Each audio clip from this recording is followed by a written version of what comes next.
Hey everybody, so listen up. If you are watching this and that countdown, wait, that way, there it is, is not at 0, and it's definitely not, because I can see it right now.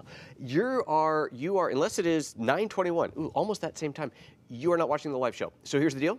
You want to watch the live show, not live. You want to click up here. That's the one that's the recorded version that is ready for you to watch. If when I point up here nothing pops out, then just screw up to the end of this time and that'll be when the show actually starts, but you really want to watch the edited one. Of course, if you are watching live right now, then just stick around until wherever it went counts down to 0 and we'll start the actual show. Okay, I just realized I don't have the title card up yet, so you're going to watch me sit here for a minute while I try and figure out where my title card is. Could be a good thing. You know, title cards are definitely handy. Is my network, and my network's not, oh, this is gonna be fun. This is gonna take a few minutes actually. So how you guys doing? If you're watching live, you know, you know how this normally goes. It's one of those things. It's, so this morning I did another live show. Well, kind of a live, it was the premiere live, and so that meant I got in here later, and of course, as usual, I decided there's a lot of things that I have to do for today's show to make it different, unique, and cool, and I'm not quite ready yet. So now, I thought this was set up, but it wasn't. So I am now trying to get my network drive mounted, which it always seems to forget the password on. I don't know why that is. And as soon as that mounts, then I'll be able to launch the Atomos software, and then I'll be able to drag the graphic in. I know. It's like, it's this whole thing every single time. It's a whole thing. You'd think after doing it this many times, we'd have this a bit more down, a bit more ready, a bit more kind of, I don't know, prepared. Please. I mean, let's face it. If it was always prepared and ready, would that actually be anywhere near as much fun? Would it? I don't think it would. I mean, maybe I'm wrong. You know, maybe I'm fooling myself. Maybe you guys would love to have a perfectly organized, scripted, structured, meticulous show. Please don't tell me that's what you want, because that kind of takes some of the fun out of it for me. But, you know, it is what it is. So here, now I found my graphics. The thing is loaded. I'm now copying the graphic file over the card, the graphic for today's show, which means I can now push this button.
Everybody, we are almost there. I'm actually going to take the countdown off entirely now because I need that HDMI port for something else. So let's just do a quick little sans countdown clock, last bit setup. One of these days, we will figure out a better way to do the countdown clock.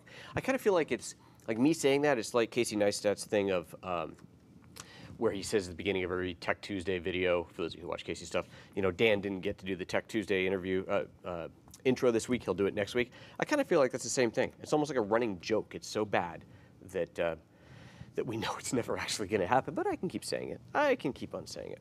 All right, let me, I'm still running a little bit behind here, so let me just pull up a couple of quick things, make sure this is all set up, and then we will be good to go. Let's see here. You're going to see, I don't know what you're going to see load up right now. Okay, so that's that one. I'm getting something ready for my little marketing blip. I want to share something with you guys. Got to make sure that I got this in the right place. So, oops, that would be the wrong thing to do. How you guys doing today? Hey, did any of you see this morning's premiere of my interview with Kenneth? So we did the interview with Kenneth live last week, or like a couple weeks ago, a month ago probably. Jeez, took a while to get to it together. And so this morning we did a premiere. First time I've used the YouTube premiere feature, which was really kind of cool. So basically, if you didn't see it, you don't know what it is. The premiere feature allows me to play a recorded video, pre-recorded video, rendered, uploaded just like any normal video upload to YouTube, but to play it starting at a certain time. And it plays straight through, you can't back up. It plays as if it's a movie premiere, like as if you walked into a theater or, you know, TV time, right, turn it on, it's live now or it's on now for the first time. I get to participate in the chat. There's a live chat just like this that we're participating in right now. There's that same chat system, but the video is pre-recorded. It really is no different than if I went live right now and just went, okay, let's go to my Mac and hit play. Same basic idea, but there's different kind of promotion stuff that YouTube does with it. So I started it at 7 a.m. my time because that was 10 p.m. in Hong Kong, and I wanted Kenneth to be on as well. So at 7 a.m. exactly, or a few seconds later, it started a 2-minute countdown, so the video just auto-played, 2-minute countdown, YouTube's own thing, and then it played my video. And I thought that was really kind of cool. It was really neat. It allowed me to participate. First of all, it allowed me to sit in my pajamas and watch me live and participate in the chat completely, not being distracted by the video. It was kind of cool. It was a really neat system. We're definitely going to do that more for these Business of the Business interviews. So if you didn't catch it this morning, you already know the routine. Sub, hit the bell, all that good stuff, so you know when these things are coming for future reference. Okay. I need to make one more tiny little change here, and then we are ready to go. Where is that file that I want to drag in? There it is. Okay, I think that's set. I think we're ready to go there. Okay, yeah. This is all in place. Yes, we are ready. Good morning, everybody who's here. Excellent. Let's start the show. Ryan, hit record over there, will you? We need to get the audio recording. Ryan says no, he won't do it. Fine, be that way. Got a lot of stuff on the table right now, but I think we're good to go. All right, Ryan says I'm ready. I think I'm ready. I know we're past the start time, but hey, that's the way it is sometimes, isn't it? All right, yeah, let's do it. On today's show, I'm going to show you something that you absolutely, positively, without question, do not want to do with your GH5. Where's my starting? There it is.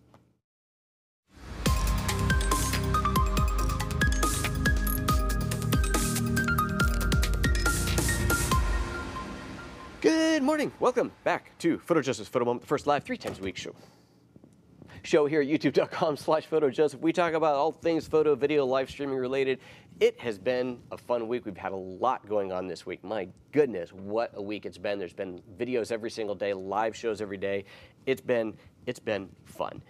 But today, we're going to end this on a, I don't want to call it a down note. Well, it's a total downer for me. But this is going to be a PSA, a warning, a notice, a little bit of education to all of you GH5 users out there who may very well make a mistake like I did.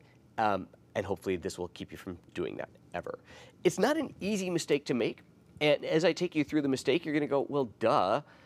But don't worry, we get to the end, you'll see why I made this very, very dumb mistake. And hopefully, again, it will help you to keep that from happening. So here's the setup.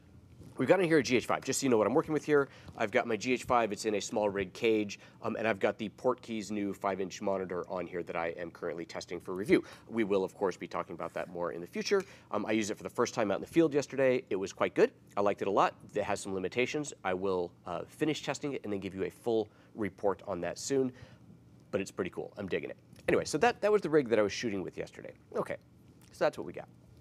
Now, you know how in the GH5, when you're shooting in 4K, your top level, your two kind of top ends are you can shoot either 4K 30 frames per second, 30p in 10-bit, or you can shoot 4K 60 frames per second, 60p in 8-bit. Right, so 30p you can get 10-bit, 60p you can get 8-bit. You can't do 60p 10-bit internally. The camera just, it can't do that. It's not enough power. Nothing can. So 4K 30 10-bit or 4K 60 8-bit. However, there's this really awesome capability where you can actually get 4K 60 10-bit, so the top end of everything, but only on the HDMI out. So if you take something like an Atomos recorder and you connect that to your GH5, you can actually record 4K 60p 10-bit to the Atomos recorder. In that case, you're recording it to ProRes, so it's like 800 megabit or something. It's incredible, right? Woohoo! This is awesome. And the way that you do that is pretty straightforward. So let me go into the menu system here on my Lumix camera. Here we go. There's the menu. So you go to the video menu, the video mode there, and you scroll down to page 404, and it says HDMI record output. This is where your settings are. And you scroll down to the second page, and it says there 4K 60p 8-bit, 4K 60p bit mode. And by default, it's set to 420 8-bit. 420 8-bit means it is sending out of the HDMI port, if you have an Atomos connected, it is sending out 420 8-bit, the same thing that it's recording internally. However, if you want to get that 10-bit recording, then you go to this menu and you switch it to 422 10-bit. Now when you do this, it's going to give you a warning. It says cannot record to the memory card, the internal SD card, with this setting when the HDMI cable is connected. Very important point. It cannot record internally when the HDMI cable is connected. Okay, and it warns you. It tells you that, so you know. There's no question about it. It's not going to record. Okay, cool. Do you want to proceed? Yes, I do. So I hit yes.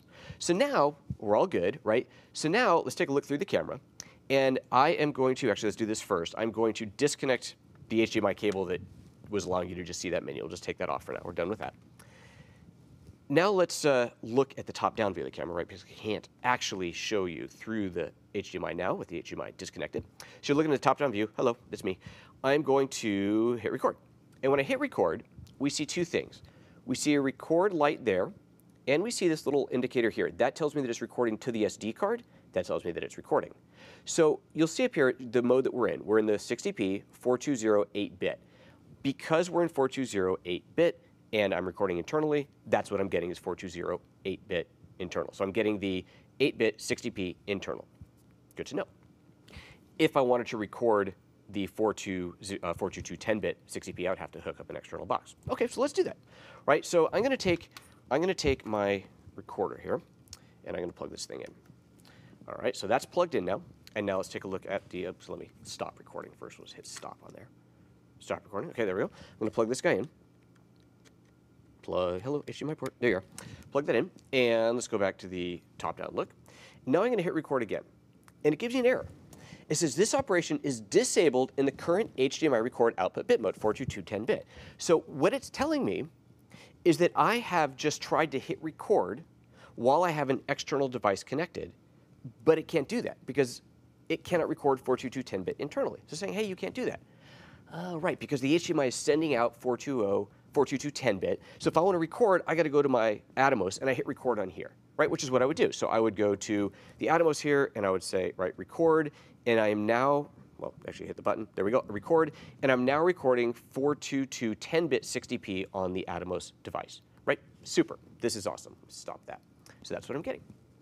But wouldn't it be cool if you could push the button on here on the camera and have that trigger the recorder? Well, you can, right? This is awesome, right? You can do this. So let's go back into the menu again, and I'm going to go back into the HDMI menu, and down here there's this option. This is HDMI recording control. It's currently set to off. I'm going to turn that on. All right, this is cool. So now we get a new little display, a new little icon. HDMI is paused. We're obviously not recording. I'm going to push the button on the camera. Hit the button to record, and now it's recording. And it shows me where it's recording. It's recording out to the HDMI port. That's pretty slick. And if we look at the Atomos, you can see it is now recording, right? It started automatically. I'm going to go ahead and hit stop on the camera, hit the shutter button on the camera, and take a look again at the Atomos. It stopped. Pretty cool, right? So this is incredible, right? The camera is telling the HDMI recorder to start recording. I hit stop, it tells it to stop recording. Here's just a little thing though. When I'm doing this, let me go back into this again. Let's go back to the close-up here. I'm going to hit the button on the camera to start recording. It's recording both. We look at the close-up of the Atomos recorder. It's recording. I'm going to hit stop here. Okay, so now it stopped recording. But if we go back to the camera, it doesn't know that it stopped, right? It does not realize that it has stopped. If I push the shutter button on the camera, it stops here, but nothing has changed here. Nothing has changed over on the Atomos. So here's what this tells us. Here's what this tells us. This tells us that when you have the HDMI recording mode turned on, when I hit the button on the camera, it sends a start recording command to the Atomos. When I hit stop recording on the camera, it sends a stop recording command to the Atomos. The Atomos, however, does not send a command back to the camera. If I hit start or stop on the Atomos, it does not tell the camera that it is recording. So the camera's not going to display that. So you can, while you can get into a state where you've hit record on the camera, you hit stop on the Atomos, the camera is showing you that it's recording, but the Atomos isn't. That's easy to do. You can't get in a state where you think you're recording on the Atomos, but you're not because this is telling you that it isn't, right? So the Atomos is not going to tell the camera it's recording or not recording. Basically is what that comes down to. Okay. What this tells us as well is that the camera doesn't know that there's an Atomos here. All it knows is that there's an HDMI device connected. Okay, so why is this a problem? Well, here's where it becomes a problem. This device that is currently connected is not a recorder. It is just a monitor. So I've just set everything up to trigger recording on the Atomos. Now I'm going to unplug the Atomos. I'm going to plug in my external monitor. And let's go to that top-down view again. And I'm going to push the button on the camera to start recording. And the camera tells me it's recording. It tells me it's recording off the HDMI out. But it's not recording, is it? Nothing's recording right now. Because this is not a recorder. It is just a monitor. All it's doing is monitoring. The camera thinks it's recording because it has told me, hey, I can't record internally. I can only record on the HDMI out. The HDMI device is sitting there going, I'm ready. It doesn't know that it's whether it's actually recording or not. It's just sent a record command, and this device went, dude, I'm not a recorder, and just threw away the command, and that's all there was to it. So now I think I'm recording, but I'm not. And this is what I ran into yesterday. This is the problem that I had. And you think, okay, well, come on, dummy. You're going to do all this setup? How do you do all of this setup and not realize what you've just done? Well, here's how you do all this setup and not realize what you've just done. Because this configuration that I've just shown you, I have saved into one of my C modes, my C1 mode. See, on my camera, on my GH5, you got your C1, C2, C3, right? C1.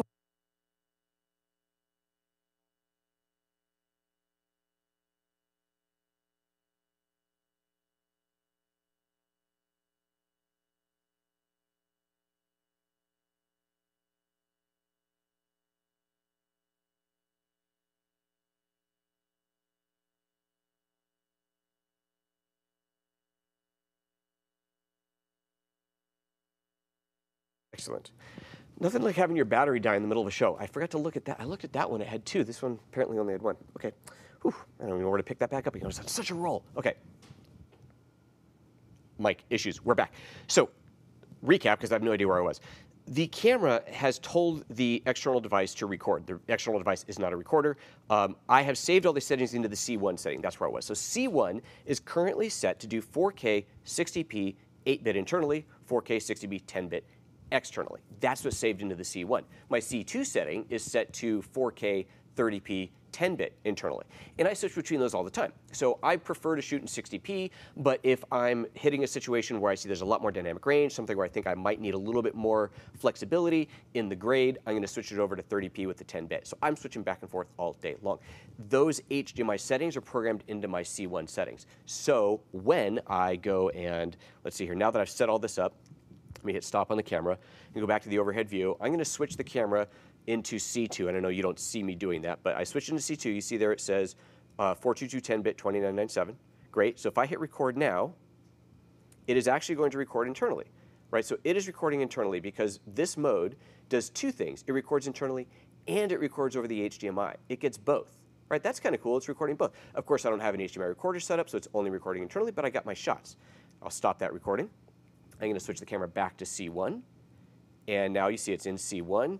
You can see that it's in 60p, 420 8-bit. I hit record again, and it is only recording to the HDMI. It is not recording to the card. And unless you see that it is not recording to the card, unless you see what is not there, the indicator that says it's recording to the card, you think you're recording when you're not. This is the problem that I ran into yesterday. So here's the takeaway. If you are going to set this up and save these as custom function settings, either be very, very aware of this, and so you just know not to make the mistake, or don't include that HDMI triggering in your custom function setting. Clearly, it's going to depend on your setup. If you're switching back and forth between an external recorder and an external monitor, then you're going to want to be very, very aware. If all you ever use is an external recorder, then you don't need to worry about it, because as you saw, when the external recorder is not connected, it just records internally. I connect the recorder, it records externally. It's a no-brainer. But if you have both and you're switching between them, and you're using the C1 settings, the custom settings, that is where you run into the problem, and that's where I ran into the problem. And literally half of the shots that I did yesterday don't exist, because I thought I was recording, but I wasn't. So now that I've told you what not to do with your GH5, let me tell you how to use your GH5. I actually have an entire training course, if you haven't seen this yet, at gh5training.com. It is a 5.5-hour training course that is all about the GH5, all the things that you can do with it. It does not, however, include things that you shouldn't do with it, like this one here. Those are reserved for those embarrassing YouTube videos. So there is that. One other thing I wanted to tell you about, for those of you watching live, which is right now, everybody. I bring up the right one. There it is. Got the right one. So in October 19th, 20th, and 21st, there is this thing outside of Boston, in Melrose, Massachusetts, at Hunt's Photo, called Hunt's Photo and Video Show. I am going to be there doing two live events. They are on Friday, October 19th at 1 p.m., a getting started with video from shooting to editing. And on Saturday morning, October 20th at 11 a.m., I'm going to do a seminar on travel photography, keeping it nimble, affordable, and fun. To register for those, and they're both free, so if you're in the Boston area, these are both free events, go to photojoseph.com/events. You will find the links there to take you to the actual sign-up page, and that's everything you need to know. So if you're in the Boston area, late October, the week before Photo Plus Expo, Friday and Saturday, come on out and see me, say hi, join the party. It's going to be a lot of fun. That's that. Okay, that's what I wanted to tell you guys. Let's switch this over to Q&A. I see a few questions rolling by, some people laughing at my mistake. I know, laugh at the dummy. I will try to address those starting right now.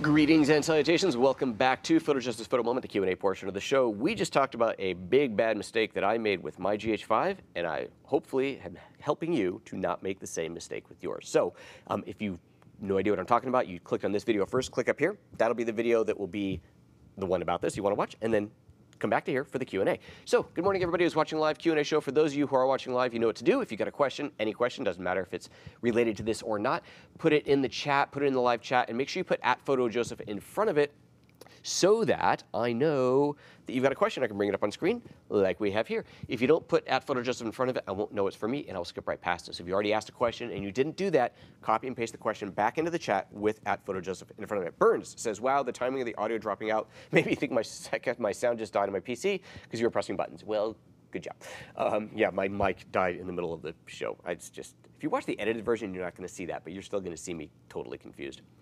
Let's see. Burns also says, I don't know if you touched on this.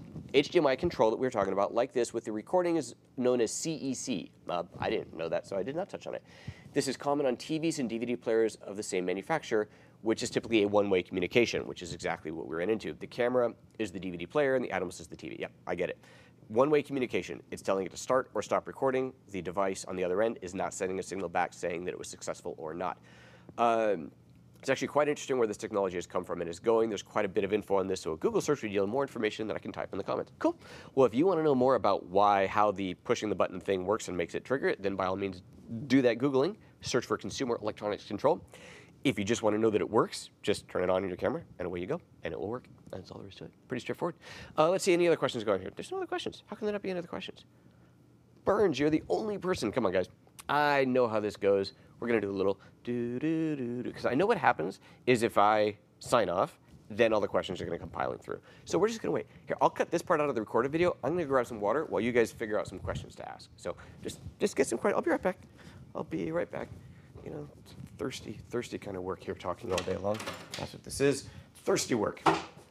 Let's see here. Here's my nice clean water. Let's see if I can do this without making a mess. I am capable of pouring water. Yes, I have succeeded.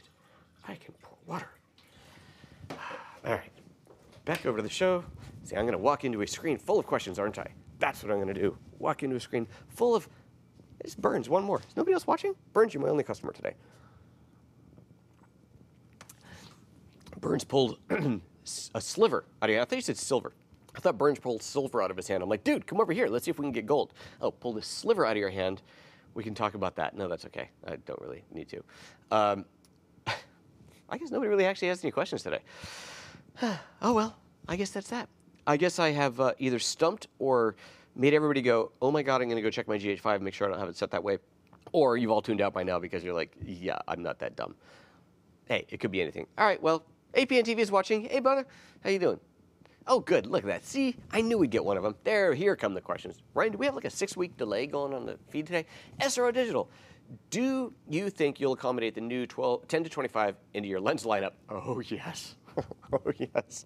So he's asking when, at Photokina earlier this week, along with the Lumix S announcement, was an announcement of the new 10 to 25 millimeter lens. It is a fixed aperture, was it 1.7, I think?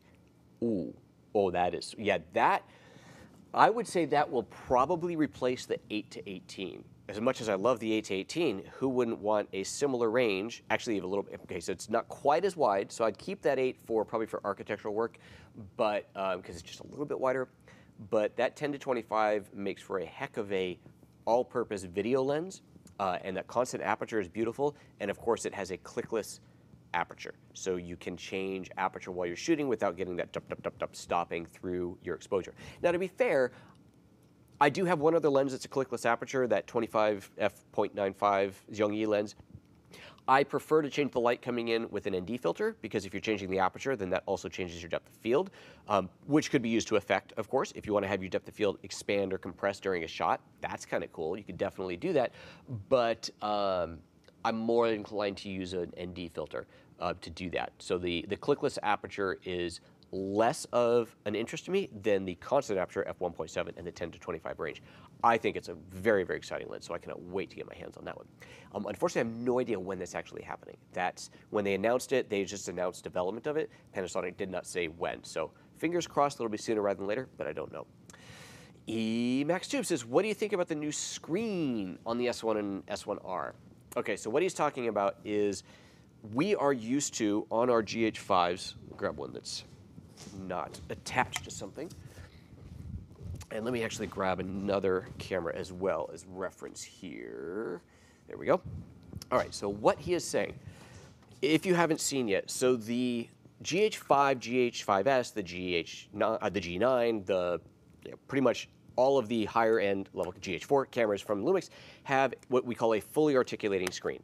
This means that you can, let's go to this view. This means that you can flip the screen around so it's protected.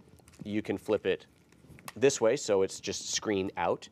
You can flip it forward for the selfie cam thing if you're doing vlogging, or one of the ways that I use this all the time is in the studio. If I've got the camera set up on a tripod and I'm building a set or whatever, I'm over here and I'm building the thing and I'm able to look at it. So it's just a quick, easy way to do that. If you want to do a top-down view, you simply rotate the LCD viewfinder up. You can do it over your head like that. It's a fully articulating. It goes essentially every direction you would need. You can see it from anywhere. Fantastic.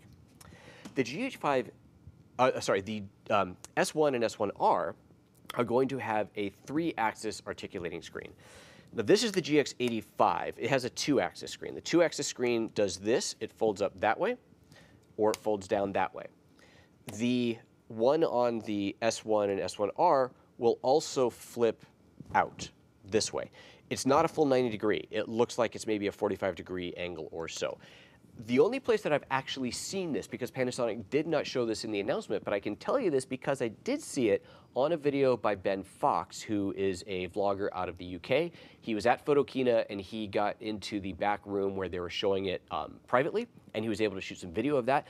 I will link to Ben's video right here. Definitely check it out. It's a fun vlog entry to begin with. Ben's quite entertaining. And subscribe to his channel. He's low on the subs. He needs to get up there. Give him a good subscribe. He showed it, so that's why that's where I've seen how that works. There's two arguments here. This type of a panel is apparently quite fragile, and I say apparently because that's what I hear. I have never had a problem with it. I'm not the most abusive with my gear. I'm no Casey Neistat. I actually take care of my gear. I have yet to break one of these, so to me this is not fragile. The 3-axis one apparently is more robust. And there are people who like that one better. I have actually seen people say they like it better. I see the majority of people that I've seen at least have said that they would prefer to have this. Personally, I would prefer to have this. But that's about all I got for you. I have no idea if there's any opportunity or possibility that this would change. But what I know is that that is what they are showing right now. That is what they've said it's going to have. That is what we've seen picture or video of. So anyway, that's the difference. So for those of you who would prefer to have this type of a LCD panel, I'm sorry, it looks like we're not getting the S1R. For those who prefer the 3-axis, well, then you're in luck, because that's what you're getting. All right, let's see here. You got Astro Digital Sec. I'm shouting no to you, saying the show is coming to an end while I'm still typing. Oh, good, you got it in. Well, see, you gotta type fast, man. You can always just say, put at PhotoJoseph and go, wait, and then type your question. That always works too. Okay, let's see here. Where are we? Where are we? Emacs Tube, is there a legal reason they cannot put on the S series? That LCD? No, not at all. No, there's a lot of cameras, not a lot of cameras. I think more cameras actually have the 3-axis than the fully articulating, but no, that's not any proprietary thing. If they've, look at it this way. Let's just pretend it was something that they had to license, and therefore they've licensed it for these higher end cameras. Clearly, the S series is going to be a bigger, more expensive camera than the GH5. Clearly, I'm not saying that because I know the prices, because I don't, but it's kind of obvious, right? Bigger camera, more tech, bigger blah, blah, blah. It's going to be more expensive. There's no reason they wouldn't license it for that. So no, it's not a licensing / legal issue for sure. It is just a manufacturing decision. Trevor Pinnicky says, given that most people accept Micro Four Thirds when they buy Panasonic, how much pent-up demand do you think there is for full-frame camera? Will you buy one?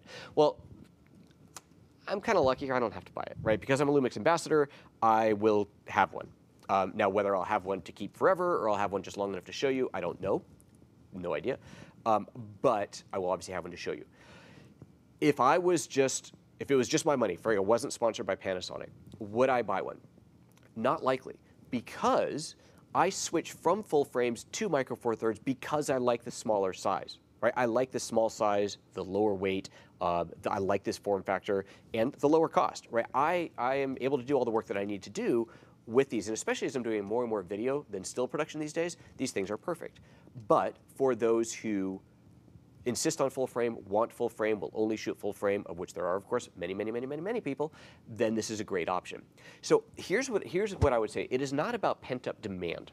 Here's one of the things that I have observed. And being a Lumix ambassador, I do a lot of events where there are people, where we like set up a booth, let's say. Let's say you do a thing for a camera store, like I did at the Detroit Zoo a month or two ago, whatever it was. I'm at a booth at a little table for Panasonic. We've got a table full of loaner gear. The camera store that was putting on the event invites their customers to come in, and it's like a try out a new camera day. So we're at the zoo, and you've got a table from Panasonic, and one from Sony, and one from Canon, whatever. They're all set up there. And you can come in, and anybody who's part of the event can come in, and they can check out a camera and go use it. Awesome. So people who don't know much about Micro Four Thirds or APS-C or full frame and don't really understand the differences, maybe don't know all the brands, what they hear, what most people hear is full frame is best, right? This is what you just hear. You know it. You know it whether you believe it or not, whether you know it to be true or not. You know that what people hear all the time is full frame is best. You got to buy a full frame. And so, okay, well I gotta buy full frame. I need full frame. And then you get the big names. You got your Canon, you got your Nikon, you got your Sony. Okay, I gotta buy full frame. But the only full frame that you hear you have to buy is Canon or Nikon or Sony. You don't hear full frame Lumix because there isn't one, or hasn't, right? Hasn't been. So you go into the store, you go to your B&H, you go to your camera store or whatever, and you go, I want to buy me a full frame Canon. And they go, okay, and they pull out a full frame camera, they put it down, and the customer goes, ooh, that's a big camera. Ooh, all right, how much is it? And they tell them the price, and they go, what? It's how much? That's ridiculous. I can't afford that. I'm going to spend that kind of money. What else you got from Canon? And now they buy an APS-C sensor. My prediction is that we're going to start seeing the same thing with Lumix. People are going to come in because they've heard now there's Lumix full frame. It does all these incredible things, 4K, 60p. It is amazing. And they're going to come in, and they're going to pick it up, and they're going to go, ooh, that's a big, heavy camera. The lenses are huge. This is heavy, but that's okay. That's what I want. How much is it? Sticker shock, because it's going to be more expensive than these. They're going to go, oh, well, what else you got? Micro Four Thirds, my friend. I think that that's what we're going to see a lot of. That's what I hope. Now, obviously, there's going to be a big demand for those full-frame cameras. People are going to buy them. Obviously, it's freaking fantastic, and what it's doing in the video space even is awesome. But it's a high premium product. It's going to be expensive, so people are going to have sticker shock and decide that, you know what, maybe after all, I just want the Micro Four Thirds. So anyway, that's my expectation. That's my rant. Maybe I'll be proven wrong, but we will see. So no, to answer the question, is there pent-up demand for the full frame? Not necessarily, but I think there's going to be a really interesting halo effect of it. And also, I will say this too, that experience at the booth, I think I kind of got derailed from that story. The experience at the booth is people would come up who don't really know the lineup, and they'd come up and say, oh, cool, Lumix, you got a full frame camera? I want to play with that. And you go, no, we don't do full frame. We do Micro Four Thirds. And they go, oh, well, I want full frame. And so they walk over to the Sony booth or the Canon booth, and they pick up a full frame, and they go play with that. That's part of the problem. So anyway, hopefully this resolves all of that. We'll see. We will see. All right. So just saying, are the levels down on you? You know what's happened? Ever since my center light went out, I haven't, and I did actually recalibrate the adjustment, the exposure. The exposure is perfect Rec 709, but it feels dark, doesn't it? It does. I need to get in here and bump it up a little bit. I do. It's a perfect, accurate exposure, but it just feels dark. So you're right. I need to bring it up a little bit. All right. Camera deal, I see your question. Next time camera deal, make sure you put that PhotoJoseph in front of it. First, thanks for the live video. One question, I'm currently using the 8-18 Panasonic for vlogging. Love it. What do you think about changing it? Well, I think I just answered that. So there you go. I've already addressed that. APN TV says Ben Fox is cool. Fellow Brit, he is cool. Ricardo, hello. Ed Vizinor says, can I sneak in a Lightroom question? Absolutely. How does the raw file get impacted if you edit in Photoshop and then save it and come back to Lightroom with the same saved file, same saved file, saved. Okay. Here's the thing to understand about RAW. When you're shooting RAW, I have a RAW file. It is a 10-bit, 12-bit, 14-bit, maybe even 16-bit file. Just depends on the camera that it comes from. So we're not talking any brand specific. This is just in general. When you're shooting RAW, you have big bit depth. When you save as a JPEG, it's compressed down to 8-bit. When you save as a TIFF, you can save that TIFF as an 8-bit TIFF, or trying to remember if Photoshop is a 10 or 12-bit or whatever. There are higher bit rates for bit depths for the TIFF file. If you were to take a RAW file into Photoshop, do some stuff with it, save it as an 8-bit TIFF, open that up in Lightroom, you have now restricted yourself to the 8-bit color space. This may or may not be a bad thing. If while you were in that larger color space, you brought all your highlights and shadows in within that 8-bit color space, which is what you have to ultimately do before you can share it online, right? You have to, otherwise you're not going to see those highlights and shadows. This is why we have the raw files, so we can pull that data in, lift the shadows, pull the highlights down, the data that is there, but is not visible in an 8-bit space. We pull it back in. If I do that before I send the file over to Lightroom or to anywhere else, as long as I pull the colors within 8-bit space and I save an 8-bit file, you're perfectly fine. What happens where you run into a problem is if you take that raw file and you left highlights and shadows above and below that 8-bit space, and then you saved it as an 8-bit file, you would be clipping off that data just as if you had saved it as a JPEG. So if you want to have all that data in there, you need to save it as a TIFF or a DNG or whatever format in the same bit depth of which the file was originally created. So that way you're going to still have all that data. So if you open up a raw file in Photoshop, and let's just say it starts as a 12-bit raw file, you open that in Photoshop and you either manipulate or you don't. So you don't do anything at all. But then you save it as a 12-bit TIFF, which I'm saying 12-bit TIFF, and I'm not even sure if that's a thing. I don't do this workflow, so I'd have to check it. But as long as you save it in a bit depth that is as big or bigger than where it started, you're not losing anything. When you bring it into Lightroom or anywhere else and you start manipulating it, all that data is still there, you can still recover it. It's if you save it into a smaller bit depth that you're going to have a problem. So if you want to do your raw processing in Photoshop for whatever reason, in Adobe Camera Raw, and then bring that saved file into another app, save it as a TIFF, and you could even save it as an 8-bit TIFF as long as you've brought all your highlights and shadows into into that 8-bit space, and then you'll be fine. Once you get it into, once you open the file in Photoshop or in Lightroom or anywhere, you're working in what's called a floating point space. The bit depth is massively larger. It's, I think, 32-bit depth. It's a massive space that you're working in, but the file itself cannot be saved that big. So once you open it in there, you have all the room to play, but if you have clipped off the data because you saved it as 8-bit and you cut off the heads of the highlights, cut off the bottoms of the shadows, just as if you shot JPEG in camera and you had exposure range that was beyond 8-bit, then that's where you're going to run into a problem. So I hope that answers your question. All right, that does appear to be the last question. This time we are actually going to end it here. So thank you very much for your questions, everybody. You know what to do. Subscribe, hit the bell, all that good stuff. Let's bring this thing back up again. Don't forget about my event at Hunt's Photo in Boston, or just outside of Boston. Let me bring up the actual graphic for that again. So this is loading. There we go. That's the event, Hunt's Photo and Video Show. I did not make this graphic. Don't give me a hard time. The Hunt's Photo and Video Show in Boston, or just outside of Boston. Oh, there, I'm using the wrong mouse. Just outside of Boston. And on the dates of the 19th and the 20th, that is going to be Friday, October 19th and Saturday, October 20th. I'm doing events, getting started with video and then travel photography. You can sign up for these free events at photojoseph.com/events. That'll give you the links to take you to the actual sign up page on the Hunt's Photo website and take it from there. So if you live in the Boston area, come see me. Come say hi. It's going to be fun. All right, guys, that's it. I'm out of here. Take care. Have a good weekend. Bye-bye.